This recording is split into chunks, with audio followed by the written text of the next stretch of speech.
السلام علیکم ورحمۃ اللہ۔ اس کا ریزن یہ ہے کہ یہ جو کتابیں لکھی ہوتی ہیں نا، جیسے یہ فضائل اعمال ہیں، یہ جو یہ آپ منصورہ دیکھتی ہوں گی، ہر گھر میں پڑا ہوا ہوتا ہے، یا اس طرح کی جو اور یہ جو کتابیں نکلی ہوئی ہوتی ہیں، یہ جو لکھی ہوتی ہیں یہ مولویوں نے بیٹھ کے، تو ان کے اندر جو ہے نا،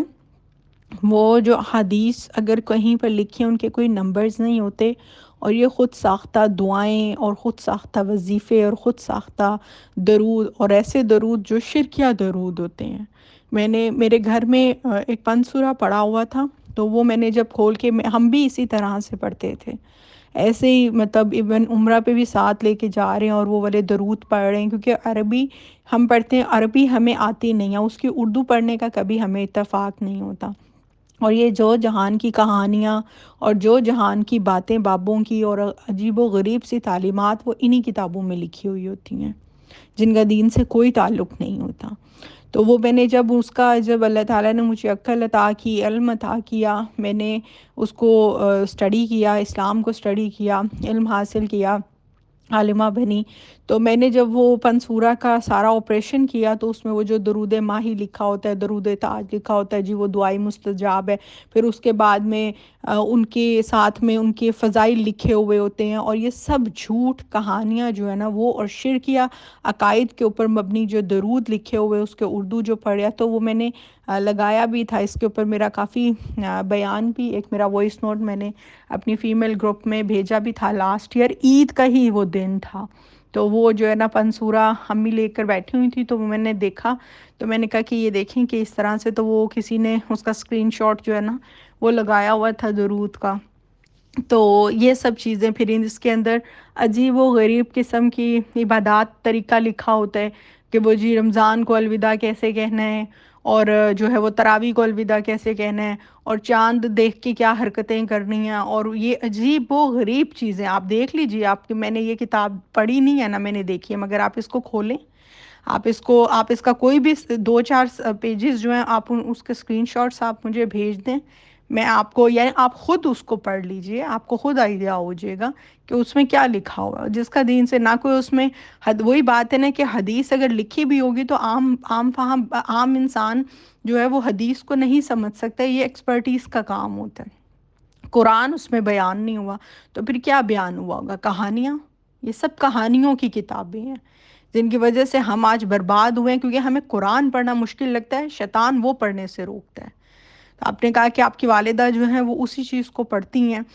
قرآن پڑھیں نا، قرآن کا ایک ایک پیج بھی اگر وہ ترجمہ تفسیر کے ساتھ پڑھ لیں، جو کہ اللہ کا کلام ہے، جس کے مطابق ہمارا حساب کتاب ہونا ہے۔ یہ ہمارا صرف وہی حساب ہو رہا ہوتا ہے کہ ہم لوگ جو ہے نا نصاب کی کتاب چھوڑ دیتے ہیں، یہ قرآن ہمارا نصاب ہے، جس کے حوالے سے ہمارا جو ہے نا، یہ ہماری ٹیکسٹ بک ہے، جس سے آگے ہم نے اپنا حساب دینا ہے، تو ہم وہ چھوڑ دیتے ہیں، اور ہم عجیب و غریب طرح کی وہی قصے کہانیوں کی کتاب لے کے بیٹھ جاتے ہیں، اور اسی سے جو ہے وہ اعمال کر رہے ہوتے ہیں، اور ہم سمجھ رہے ہوتے ہیں کہ ہم نے دین کا، مسلمان ہونے کا، اللہ کا حق ادا کر دیا۔ یہ بہت بڑی، یہ شیطان کے وسوسے تو ہوتے ہیں، یہ جو بابوں کی کرامات ہیں نا، کہانیاں جو ہیں، وہ انہی کتابوں میں لکھی ہوئی ہوتی ہیں، ان کا کوئی دور دور تک تعلق دین سے نہیں ہوتا ہے۔ یہ جو آپ نے کتاب میں وہ مولانا صاحب کا نام پڑھ کے ہی مجھے پتہ چل گیا کہ یہ دیوبندیوں کی لکھی ہوئی کتاب ہے۔ وہ جو دوسری اگر کوئی ہوتی تو وہ ان کے ساتھ ان کے ناموں سے پتہ چل جاتا ہے، ان کے جو ساتھ لقب لگے ہوئے ہوتے ہیں نا، وہ آگے ان سے پتہ چل جاتا ہے کہ یہ کون سے جو ہے وہ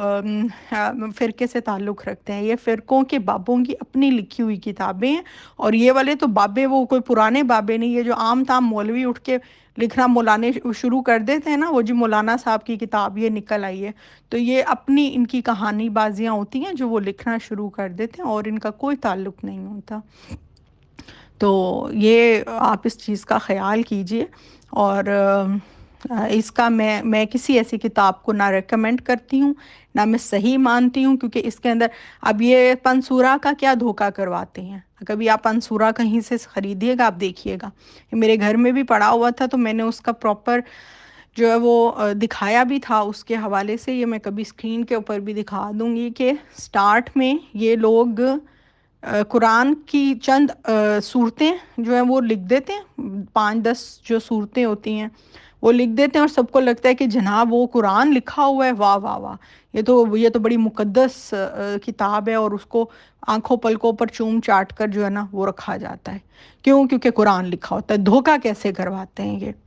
قرآن کی 5-6 صورتیں لکھ دیں، چلو وہاں تک تو ٹھیک ہے، آپ قرآن کو پڑھ لو، وہ بھی عربی میں پڑھنے کا تک کیا ہے؟ قرآن تو اردو میں پڑھنے والی کتاب ہے۔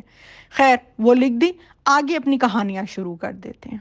آگے بابا جی جو ہے نا وہ اپنا اپنا دین پیش کرنے لگ پڑتے ہیں، پھر اس میں شرکی عقائد کے حصے میں لکھے ہوئے، جس میں نبی کو نعوذ باللہ حاضر ناظر مان کے ان سے مددیں طلب کی جا رہی ہیں، اور پھر اپنی خود ساختہ دعائیں کہ جی یہ پڑھ لیں گے تو ساری زندگی یہ ہوگا، اس سے رزق آئے گا، پھر وہ نام، اور پھر عجیب و غریب قسم کے قصے اور عجیب و غریب قسم کی کہانیاں کروا کے آگے خود ساختہ جو ہے نا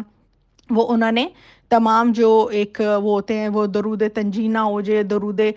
تاج ہو جائے، درود ماہی ہو جائے، وہ لکھے ہوئے ہوتے ہیں، دعائیں لکھی ہوئی ہوتی ہیں، عمل لکھے ہوئے ہوتے ہیں، پھر وہ ختم دینے کے طریقے لکھے ہوئے ہوتے ہیں، تمام جتنی بدعات ہیں نا وہ اس کتاب کے اندر شامل کی ہوتی ہیں۔ اس وجہ سے ان تمام کتابوں کا کوئی دین سے تعلق نہیں، کتاب صرف ایک ہے جو آپ لوگوں نے پڑھنی ہے،